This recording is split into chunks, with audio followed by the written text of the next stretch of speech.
Whether you're a whiz at fixing your car or, like most people, need some help along the way, our friend Pete Dahmer can help as we take you under the hood.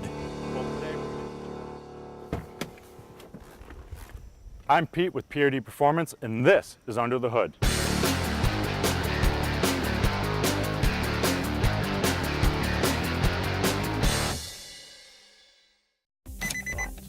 How many times have you come out to your car in the morning and went to go start it and it's dead? Well, today we're going to teach you how to jump start your car safely. What you'll want to do before you declare that it's a bad battery is make sure your headlights are off, your interior lights are off, and your interior accessories are off. If you go to start your car with those off and it doesn't turn over, then you'll want to take the next steps in jump starting your car. Next, put the key in the ignition and see if your dashboard lights up as usual. If the lights are dim, that's also an indication that your battery might need to be jumped. Third, try to start the car. Does it turn over slowly or does it turn over quickly? If slowly, you'll probably need to jump start your battery. Now let's get to jump starting your car. The first thing you're going to do is go to the dead battery. Sometimes they'll have a cover on like this over the positive. So you'll take that off and you take your jumper cables, make sure you have a good set. First you'll connect the positive to the dead battery. And then make sure that this ground or negative terminal is on plastic. Next you'll want to take your positive clamp and put it on the car that you're using to jump start your dead battery. Your next step will be to take this negative clamp and put it also on the negative terminal. In this case, it's actually off the battery, but sometimes you can connect it to the battery. The next step is to connect your negative clamp to a good ground. A good ground in your engine bay would be any bare metal. This right here is a good example of that. Now that we made all the connections safely and the car that is helping us has been running for 2 to 5 minutes, we're going to want to try to start our car. So once you're in your vehicle, you're going to want to start it. It looks as if we've successfully jumped our car. Now that we've successfully jumped our vehicle, we're going to want to disconnect the jumper cables in a safe way. First, you're going to want to start with your negative clamp on the jump car. Place that so it doesn't touch any bare metal, and then you'll move over to the helper vehicle and you'll disconnect the negative clamp there.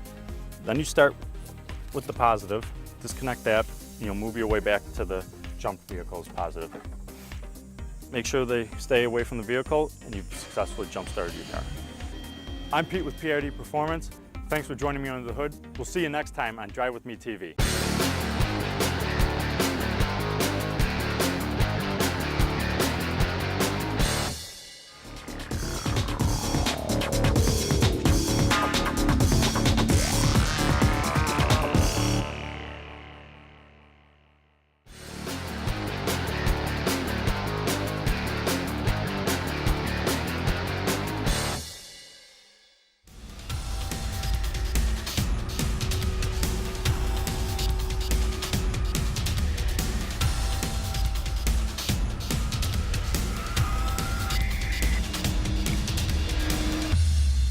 Hello, how are you? Hey, Adam, Dave nice to meet Dixter, you. nice to meet you. So we are at Towne Audi Correct. here in Bowmansville. Bowmansville, just There we go. outside the airport. Yeah, it's not that far. Bowmansville sounds like it's far away, but it's really not. No, it's not. Small little town. So I'm all excited because I never had the opportunity to drive an Audi. Really? Never. I think you're going to be very pleased with the RS5. And this is beautiful. It is. It's in a Nardo gray. It's a beautiful gray, but a tough gray all at the same time. This is a performance. It is. Any of the RS models, they're hand-built track cars that you can drive comfortably daily as well. All-wheel drive, so all through the wintertime you'll be set. But I'm going to ask you probably a question that probably a lot of people ask you. The first question I'm going to ask you about this car is how fast does it go? you can have a package with a limiter to 175. 175. It's got a 2.9 liter twin turbo 6-cylinder, puts out approximately 450 horsepower, and 8-speed transmission. It sounds tough too. It is. It's got definitely a mean sound with the baffles open. You trust me to drive it? Yeah, I do. Let's take it for a ride. Let's see what happens. All right. All right, Adam, here we are in the Audi RS5. Very comfortable in here. Nice little like bucket race car seats. Right, we've got side bolsters, your lumbar support, massaging seats as well. All right, so high tech here. Absolutely. It looks like a lot's going on. It's actually very simple to use. So for the gear selector, we do always have to press the side button. Your seatbelt on? Yes. Okay. Oh, I can tell this car has some. This is, I feel like I'm driving a race car. I really do. Yeah. I've been in a race car before. Have you? It's a good comparison. So this would be our competition to the BMW M4, the Mercedes C63 AMG. Now, what is the most popular Audi model that you sell? I would say a Q5. It's won a ton of awards on all of the Car and Driver, Motor Trend, and the mid-size SUV. Oh wow, this goes from like 0 to 55 in how many seconds? So I can do 0 to 60 in 3.9 seconds. Oh, this is great. This is just great. Now, when we were waiting to get in the car, I was in your showroom, and there was a young lady there that was getting a service done on her vehicle, and she told me that when you drive an Audi, you're never going to want to drive another vehicle again. Is that true? I find that with a lot of customers. Yeah, we have a very high retention rating with people just loving the vehicles. A lot of that has to do with the all-wheel drive system. Traditionally, an all-wheel drive system is primarily a front-wheel drive or rear-wheel drive biased vehicle. Once a wheel slips, the rest turn on. Our system is called Quattro. What makes us different is that the system is always active.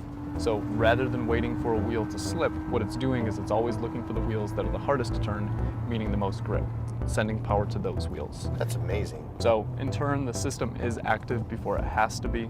Those initial slips that would start the system in another vehicle have already been reduced. It just grips the road. I mean, it's like sticking to the road. And I feel safe in this car too. Yeah, they are. They're very safe. Audi a lot of doesn't performance hold back. cars, you feel fast and you feel cool in it, but you don't really feel safe. In this car, I feel safe. Yeah, it's a heavy, it's a solid vehicle. And you know, for the size of the car, it actually does have a lot of weight behind it. Big, thick, heavy doors. If you notice, I mean, we do hear the engine, but passing traffic, you don't really notice.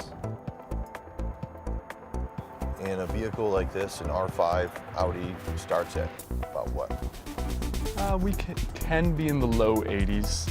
They're going to jump anywhere from 80 to 97, 98, depending on if it's a four-door. We have carbon fiber trim packages. There's a couple different track packages, carbon ceramic brakes. So it can add up pretty quick. Now, Adam, Audi is a German-made company, obviously. Your competitors are Mercedes, Lexus, BMW. That would primarily be the competition. If we're looking at SUV, it would be a Land Rover, Jaguar. And how does Audi stay above the rest? Besides the Green Arrow. So you can go on a Green Arrow. Besides the all-wheel drive system, I would say it is the build quality. Whether it is one of our entry-level vehicles up to our $130,000 A8, our flagship vehicle, it holds that same build quality, the fit and finish. If it looks like leather, carbon fiber, or metal, it is a real material. In some of the vehicles, we're using a real single piece of wood for the trim where you can actually feel the wood grains. It's little things that you pick up on over the course of an ownership for that sense of quality. The technology, the look, the feel, the company's got a lot going for it. Again, we touched base on it too, but another feature that I love about this car is you do not need to leave, your eyes do not need to go anywhere else. Everything is right here in your zone. Audi is very focused on safety, whether it is the side assist, there's active lane keeping assist, so over 40 miles an hour the car will gently guide you back into your lane. I mean, we have GPS right here, but we also have it right here. Right. Amazing. And we're back home. Adam, thanks for the test drive on this bad boy. All right. It's fun.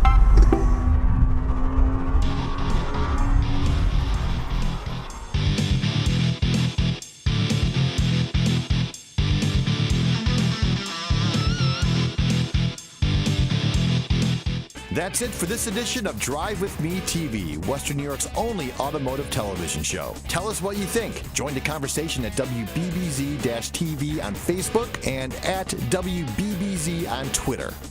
Look for our next episode coming soon when we look back at the hottest wheels in Western New York from the Buffalo Auto Show. Get more great advice under the hood from Pete and take a test drive in another great car. Thanks for watching on air and online.